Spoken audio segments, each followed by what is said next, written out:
Kərtənkələnin, quşun ya da hər hansı bir məməlinin döş qəfəsində olan sümüklərin cəmini necə tapmalı olduğunuzu bilirsinizmi?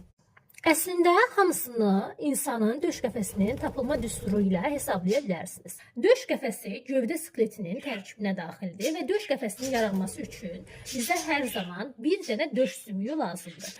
İnsan da onurğa sütununda olan döş fəqərələri və döş fəqərələrinin hərəsinə birləşən 2 dənə qabırğa döş qəfəsinin əmələ gəlməsində iştirak edir. Yəni, insanın döş qəfəsi sümükləri belə tapılır. Bir döş sümüyü, 12 döş fəqərəsi, 24 qabırğa.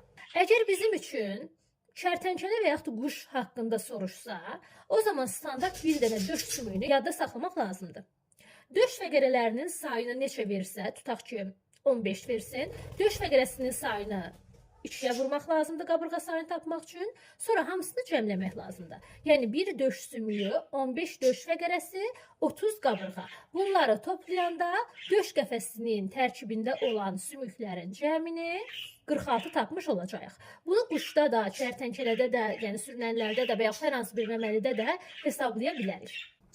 Yaxşı, təsəvvür edək ki, bir sürünənin döş qəfəsində cəmi 34 ədəd sümük var. Elə isə tapın görək, bu sürünənin döş qəfəsində olan qabırğaların cəmi neçə olar?